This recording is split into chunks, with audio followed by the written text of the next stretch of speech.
Good morning student. आज मी तुमच्याशी आगामी स्पर्धा परीक्षेच्या दृष्टिकोनातून एका महत्त्वाच्या समाजसुधारकाविषयी बोलणार आहे.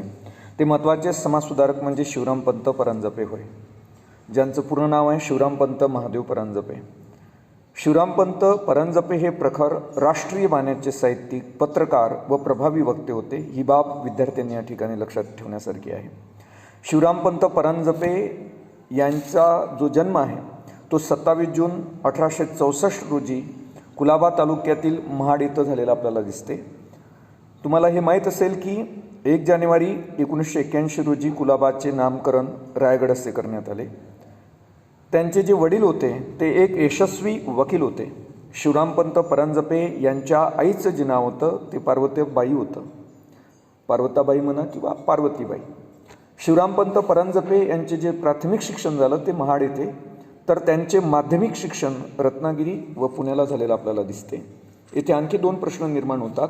एक म्हणजे त्यांचं प्राथमिक शिक्षण कुठं झालं, त्याचं उत्तर येईल महाड.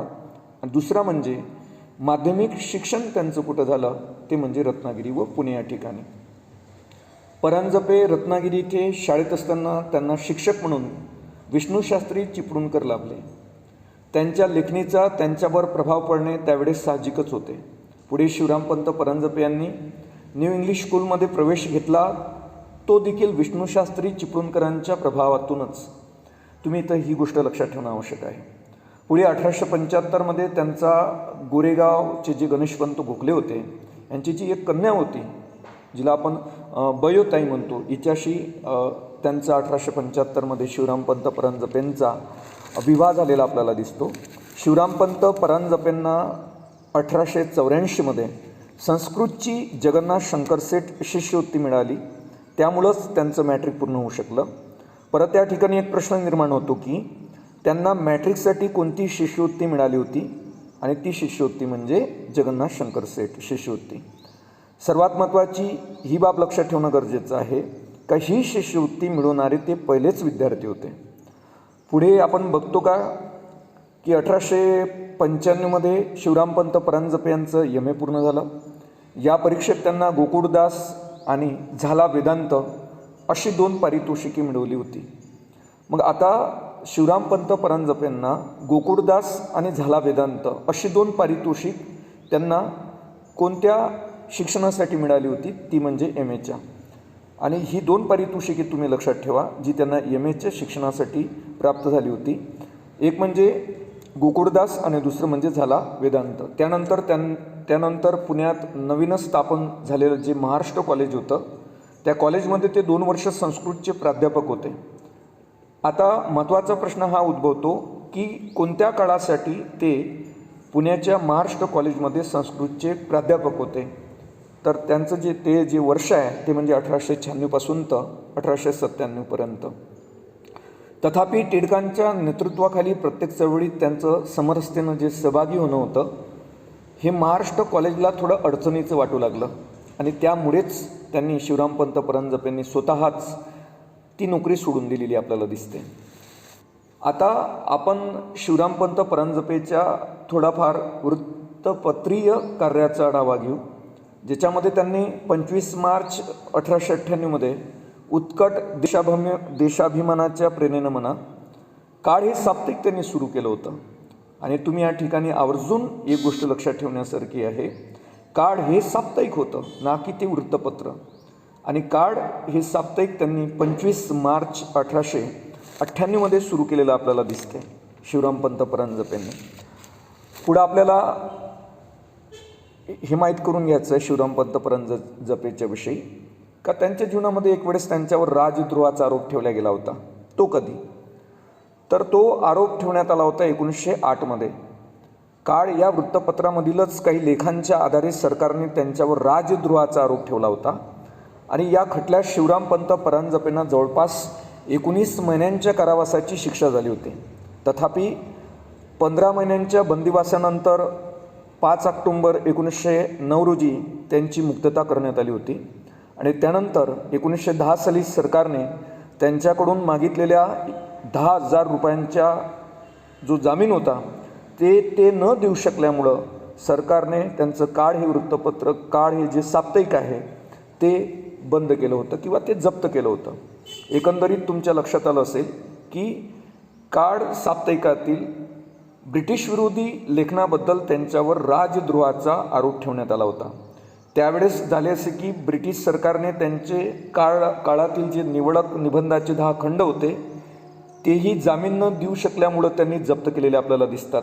आणि पुढे मुंबई प्रांतातील काँग्रेस सरकारच्या सदिच्छेमुळे म्हणा 1937 साली 10वा खंड व 1946 साली बाकीचे 9 खंड निर्बंधमुक्त झालेले आपल्याला दिसतात. आणि ही संधी साधून पुढे 1946 साली त्यांच्या सर्व खंडांचे पुनर्मुद्रण करण्यात आलेलं आपल्याला दिसते. एकंदरीतच तुम्हाला काळ साप्ताहिकातील संदर्भात शिवरामपंत परांजपे यांच्या जीवनात घडलेला पेच प्रसंग कळलेला असेल. विद्यार्थ्यांनी या ठिकाणी एक बाब आवर्जून लक्षात ठेवा की काळ वृत्तपत्राने लोकप्रियतेच्या बाबतीत थोड्याच कालावधीमध्ये केसरी या वृत्तपत्रालाही मागं टाकलेलं आपल्याला दिसते.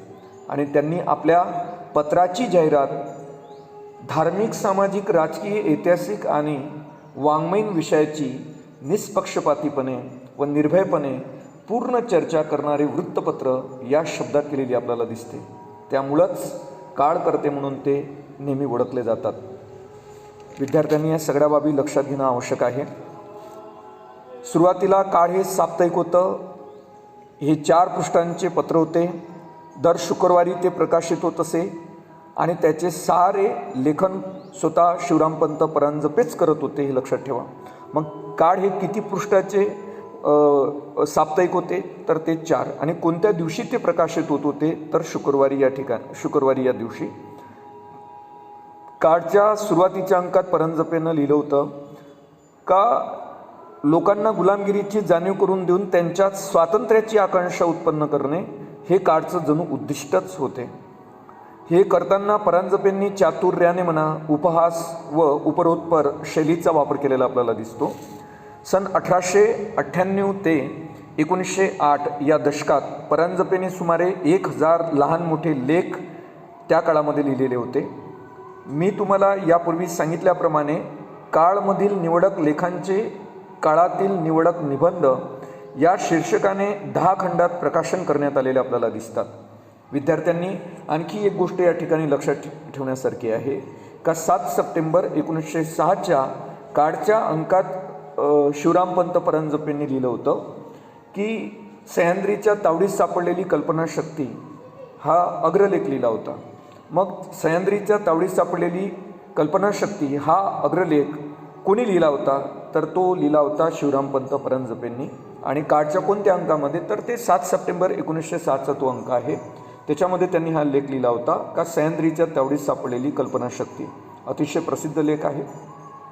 त्या लेखामध्ये त्यांनी सांगितलं की हा जो पर्वत आहे सह्याद्री पर्वत, हा जो पर्वत आहे परमेश्वराने हिंदुस्थानाच्या स्वातंत्र्याकरिता दिलेला आहे, असं त्यांचं या लेखाच्या संदर्भात म्हणणं होतं.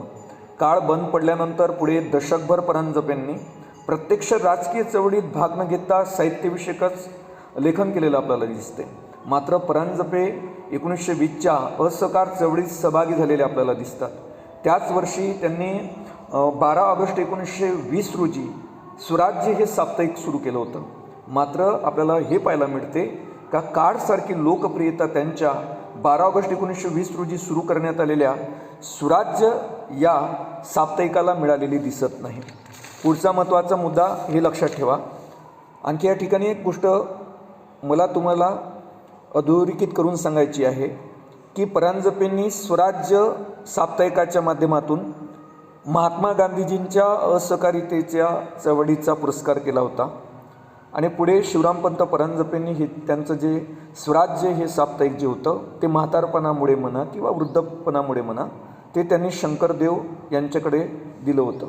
विद्यार्थ्यांनी शिवरामपंत परांजपे यांच्या विषयी आणखी एक महत्त्वाची गोष्ट लक्षात ठेवण्यासारखी आहे की कादंबरीकार नासी फडके जे होते त्यांनी 1926मध्ये सुरू केलेलं जे रत्नाकर हे जे नियतकालिक होतं त्या नियतकालिकामध्ये शिवरामपंत परांजपे लेखन करत होते. मग रत्नाकर हे कोणाचं नियतकालिक आहे तर ते नासिक फडके यांचं आहे. नासी फडके प्रसिद्ध कादंबरीकार आहे. त्यांनी 1926मध्ये रत्नाकर हे नियतकालिक काढलं आणि त्या नियतकालिकामध्ये स्वतः शिवरामपंत परांजपे लेखन करत असलेले आपल्याला दिसतात.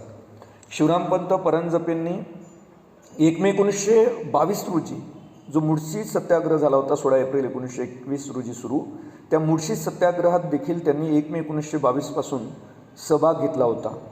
त्यासाठी त्यांनी जवळपास 6 महिन्यांचा कारावास देखील भोगलेला आपल्याला दिसतो. मुळशी सत्याग्रहाचे जे पहिले सत्याग्रही होते ते शंकरराव देव होते.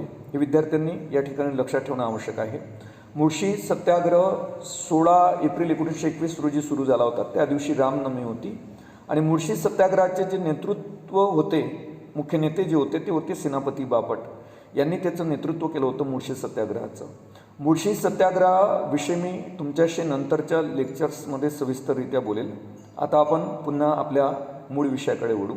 शिवरामपंत परांजपे यांच्याविषयी. शिवरामपंत परांजपे यांनी सायमन कमिशनला विरोध करण्यासाठी आणि सन 1928च्या नेहरू रिपोर्टच्या प्रचारासाठी काम केलेलं आपल्याला दिसते आणि ते नेहरू रिपोर्टच्या प्रचारासाठी पुढेही आले होते. शिवरामपंत परांजपे जसे विद्वान पंडित होते त्याचप्रमाणे ते शैलीकार साहित्यिक होते.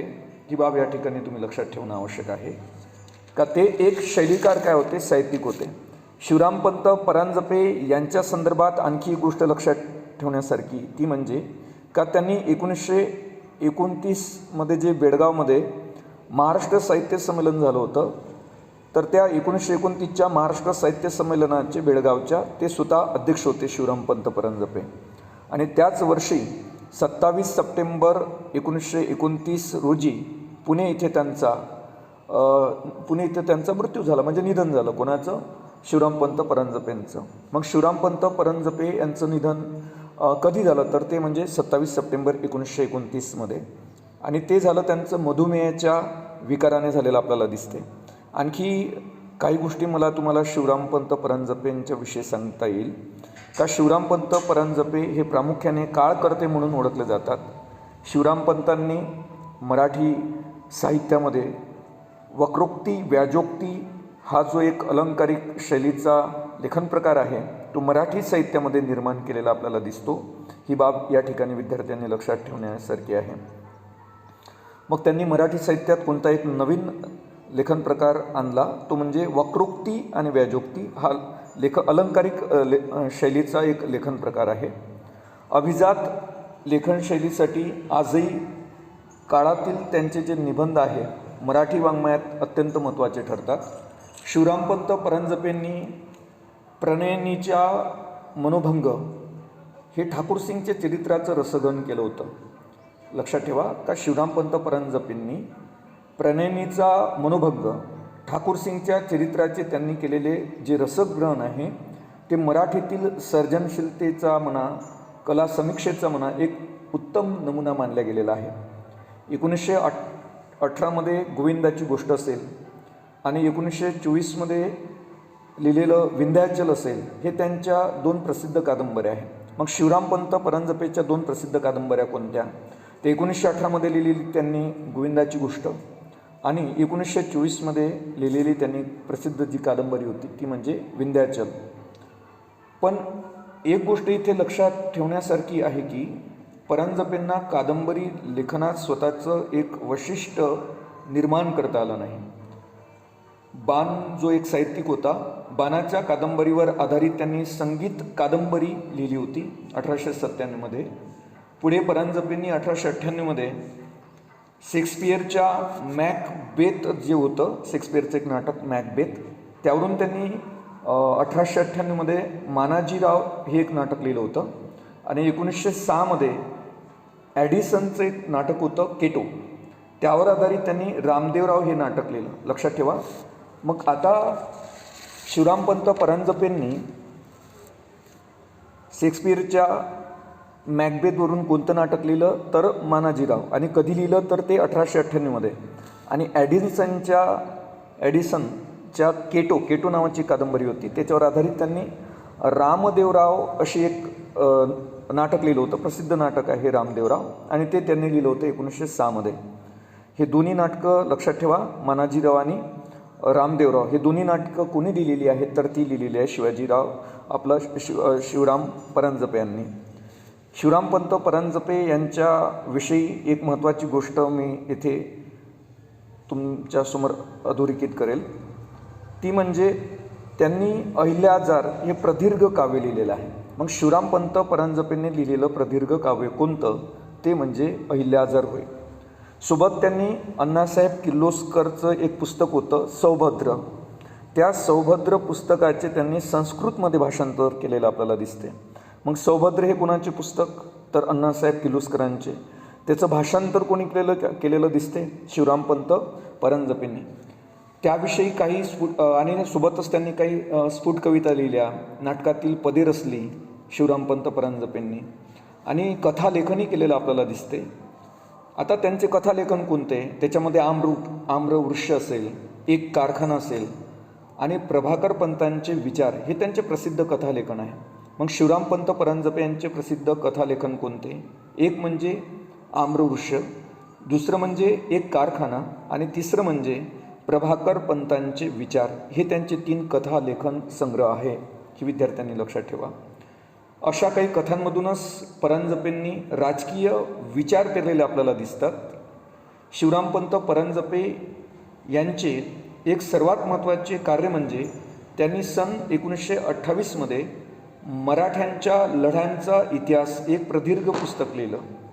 मग मराठ्यांच्या लढ्यांचा इतिहास हे प्रदीर्घ पुस्तक शिवरामपंत परांजपेंनी कधी लिहिलं ते लिहिलेलं आहे 1928मध्ये.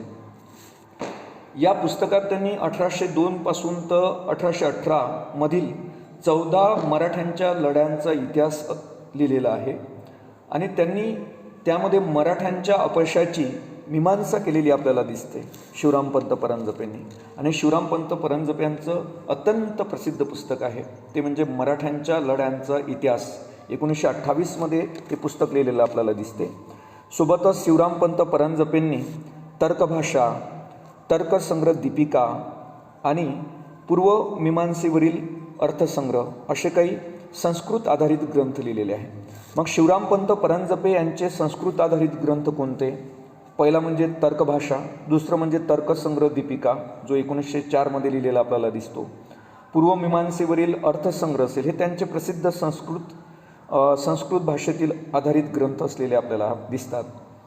शिवरामपंत परांजपेंनी मोरोपंतांच्या आर्य भारताची हे जे पुस्तक आहे या पुस्तकाची प्रस्तावना लिहिलेली आपल्याला दिसते. मग शिवरामपंत परांजपेंनी कोणाच्या तर मोरोपंताच्या आर्य भारताची या पुस्तकाची प्रस्तावना लिहिलेली आपल्याला दिसते.